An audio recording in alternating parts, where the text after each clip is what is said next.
2.5 एकड़ से शुरू किया। हाँ जी। आज 15 एकड़ का ये फार्म है जी। भाई साहब, आपने कुछ ज्यादा बड़ा लंबा नहीं रेखा खींच दी है। ये एक्चुअली ज़्यादा इसलिए बड़ा नहीं लगता है मेरे को, क्योंकि अभी इंडिया में पोटेंशियल बहुत है।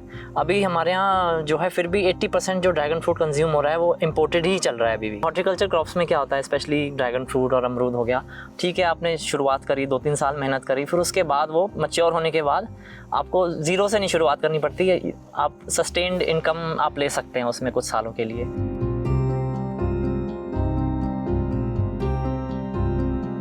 लोग पढ़ लिख करके विदेश जाते हैं और वहाँ पे पढ़ाई करते हैं, वहीं पे सेटल्ड हो जाते हैं।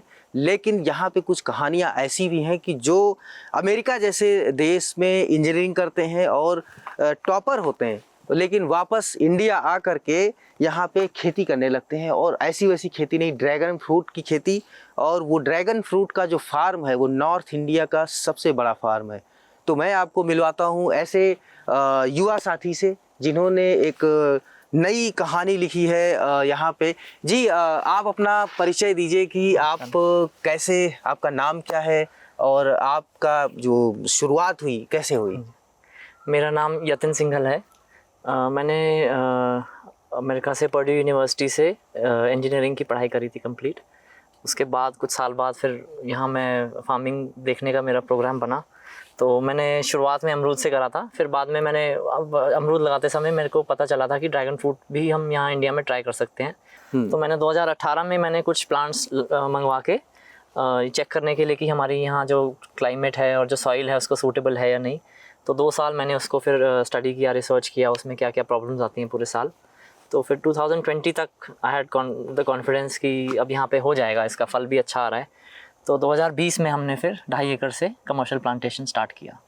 2.5 एकड़ से शुरू किया। हाँ जी। आज 15 एकड़ का ये फार्म है। जी भाई साहब, आपने कुछ ज़्यादा बड़ा लंबा नहीं रेखा खींच दी है। ये एक्चुअली ज़्यादा इसलिए बड़ा नहीं लगता है मेरे को, क्योंकि अभी इंडिया में पोटेंशियल बहुत है। अभी हमारे यहाँ जो है फिर भी 80% जो ड्रैगन फ्रूट कंज्यूम हो रहा है वो इम्पोर्टेड ही चल रहा है अभी भी। तो यतिन जी, हाँ ये जो आपने ड्रैगन फ्रूट के बारे में सोचा, इसकी जानकारी कहाँ से ली, कैसे चलो करते हैं ड्रैगन फ्रूट, या तो फिर घर का पैसा था इसलिए लगा दिया या कि कुछ और भी बिजनेस कर सकते थे। एक्चुअली जो है गन्ना गेहूं धान तो हमारे यहाँ चल ही रहा है, तो गन्ना गेहूं धान में मेरा इतना इंटरेस्ट नहीं था, तो मैंने इसलिए अमरूद से ही शुरुआत करी थी। हॉर्टिकल्चर क्रॉप्स में क्या होता है, स्पेशली ड्रैगन फ्रूट और अमरूद हो गया, ठीक है आपने शुरुआत करी, 2-3 साल मेहनत करी, फिर उसके बाद वो मैच्योर होने के बाद आपको ज़ीरो से नहीं शुरुआत करनी पड़ती है। आप सस्टेन्ड इनकम आप ले सकते हैं उसमें कुछ सालों के लिए। तो यतिन जी, गन्ना गेहूं तो आपने देखा था घर में होते हुए जी। ये ड्रैगन फ्रूट मतलब वैसे भी बड़ा भयानक टाइप का लगता है। और उसका ABCD कहाँ से सीखी? क्या आपकी पढ़ाई भी तो इंजीनियरिंग की रही? आप ऐसा तो है नहीं कि आप कृषि की पढ़ाई करके आए हैं। एक्चुअली मैंने इसके प्लांट्स कुछ मैंने गुजरात से और कुछ हैदराबाद से मंगवाए थे। तो मैंने जहाँ से प्लांट्स लिए कुछ थोड़ा बहुत उन्होंने भी बताया मेरे को इसके लिए नो हाउ। बाकी 2 साल मैंने खुद किसी से बिना पूछे कुछ ट्रायल, मतलब जो मैंने 2 साल रिसर्च करी इस पे गर्मी का क्या प्रभाव पड़ता है, सर्दी का क्या प्रभाव पड़ता है, फलों में जब फल आते समय इसमें क्या प्रॉब्लम आ सकती है, कौन से इसमें कीड़े लग सकते हैं, कब इसमें फंगस लग सकती है, अटैक हो सकता है। तो वो मैंने खुद ट्रायल एंड एरर पहले 2 साल किया और खुद ही पर्सनली एक्सपीरियंस करके फिर मैंने सीख के जब मुझे कॉन्फिडेंस आया कि हाँ हम इसमें बड़े स्केल पे करके इसको हम मैनेज कर सकते हैं, तभी मैंने 2020 में स्टार्ट किया इसका कमर्शियल प्लांटेशन। जब आप इतना बड़ा इन्वेस्ट कर रहे थे जी 15 एकड़ में लगाने के लिए, हाँ जी कितना पैसा लगता है लगभग? अब इस समय तो हमने ऑलमोस्ट 1 टाइम इन्वेस्टमेंट 15 एकड़ में तो हमारी ऑलमोस्ट 1 करोड़ के आसपास लग गई है। बाकी इसको रनिंग जो इसकी मेंटेनेंस है हर साल की, at least initially for the first 4-5 years, वो है इसकी 1.5 लाख रुपए एकड़ की। इसमें लेबर कॉस्टिंग और जो हम खाद वगैरह इसमें साल में 2-3 बार इसमें खाद डालते हैं, कंपोस्ट, तो वो काफ़ी मतलब 1.5 लाख रुपए हर साल का मेंटेनेंस कॉस्ट आता ही आता है इसका। उतना आ जाता है? जी। जब आप लगा रहे थे इसको तो फिर घर से क्या, मतलब आपने आइडिया दिया और घर से मान गए या कुछ थोड़ा सा विरोध? नहीं, उन्होंने वही 2018 में जब मैंने उनसे कहा था तो उन्होंने यही कहा कि पहले आप इसको लगा के यहाँ देख लो कि यहाँ के सॉइल में ये सूटेबल है या नहीं है, और यहाँ की क्लाइमेट को और ख़ुद भी समझना ज़रूरी है, क्योंकि हर क्रॉप का अलग अलग चैलेंजेस होते हैं। तो यतिन, जब आपने इसको शुरू किया तो इनमें क्या क्या चीज़ें हैं बेसिक जो आपको ध्यान रखनी होती हैं, और उनकी मॉनिटरिंग कैसे करते हैं? इतना बड़ा है, इतनी डेलिकेट फसल है, इतना पैसा लगा है, जी। और आप इसको कैसे मॉनिटर करते हैं?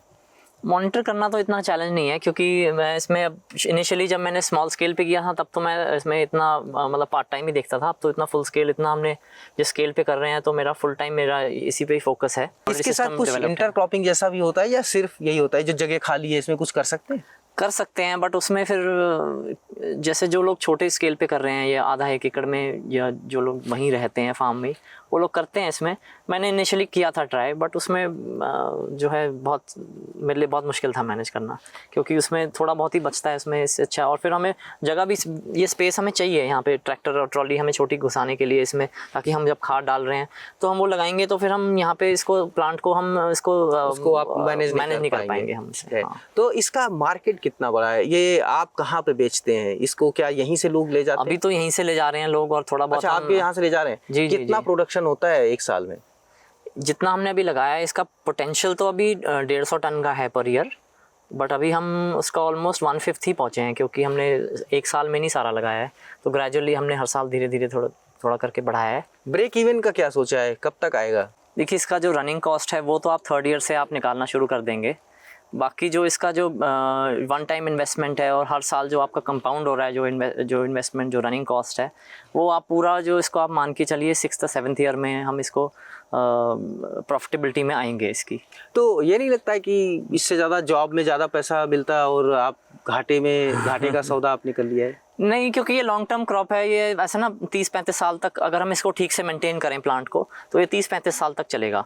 तो अब ये तो जो आपने फार्म बना दिया, इसके साथ में और क्या प्लान किया है? कुछ और करना चाहते हैं? ये तो लग गया है, 1 टाइम आपने लगा दिया, 35 साल तक अभी इसका मेंटेनेंस बाकी है। अभी 3-4 साल तक के लिए तो I have my hands full, but let's see, और भी कर सकते हैं हम। मैं अभी ट्रायल कर रहा हूँ अभी, और इसमें एवोकाडोज में देखते हैं। और इसमें कुछ डिजीज वगैरह भी आती है, रोग वगैरह, उनका कुछ कैसे मॉनिटर करते हैं?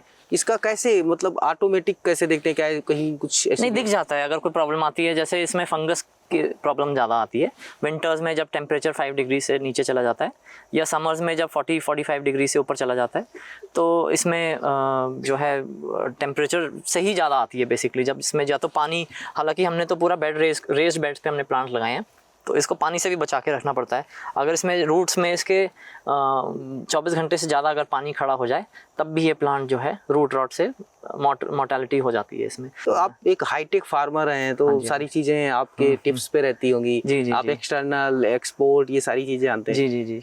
आपके दोस्त क्या कहते हैं कि अरे पढ़ के आए? नहीं, वो लोग काफ़ी इम्प्रेस्ड हैं, क्योंकि वो लोग तो ट्रेडिशनल जॉब्स कर रहे हैं या कुछ बिजनेसेस भी कर रहे हैं, बट सब ट्रेडिशनल ही है। ये थोड़ा सा हट के काम है, तो इस चीज़ से बड़ा इम्प्रेस हो जाते हैं। तो आपको बुलाया जाता है सेमिनार्स वगैरह में? अमेरिका वगैरह में बुलाया गया केस स्टडी के तौर पे, देखो इन्होंने अच्छा काम किया है कभी? आप नहीं, मैं एक्चुअली पब्लिसिटी से खुद भागता हूँ दूर, बट कुछ चीज़ें हाथ में नहीं होती हैं, काम ही ऐसा है। तो हॉर्टिकल्चर वाले इतना प्रमोशन कर देते हैं कि हाँ, ये हम उत्तराखंड में, मतलब सबको ही गर्व होता है कि हाँ, हमारे उत्तराखंड में ये ऐसा काम हो रहा है, जो इंडिया में कहाँ तो फल हम इंपोर्ट कर रहे हैं और कहाँ हम सेल्फ सफिशिएंसी की ओर जा रहे हैं धीरे धीरे। तो उस चीज़ से लोग प्रोत्साहन तो देते ही हैं। बहुत बहुत शुक्रिया यतीन हमसे बात करने के लिए। तो सबसे बड़ी चीज़ है कि जिस उत्तराखंड में पलायन सबसे बड़ी समस्या है, लोग यहाँ से रोजी रोटी के लिए बड़े शहरों की तरफ भागते हैं, उसी उत्तराखंड में यतीन जैसे लोग भी हैं जो अमेरिका छोड़ के पढ़ाई करके आके यहाँ पे खेती कर रहे हैं और एक नई राह जो है दूसरों को दिखा भी रहे हैं, और नई राह पे चलने की इन्होंने एक बहुत साहस जुटाया है। तो यतीन, आप बहुत सक्सेस हो, ये मैं चाहूँगा कि आपका ये जो फार्म है और बढ़े। तो ये कहानी कैसी लगी आप कमेंट करके ज़रूर बताएं, और गांव जंक्शन को ऐसे ही देखते रहें। नमस्कार। गांव जंक्शन को सभी सोशल मीडिया प्लेटफॉर्म्स पर फॉलो करें। व्हाट्सएप चैनल और जीमेल आईडी पर भी संपर्क साध सकते हैं।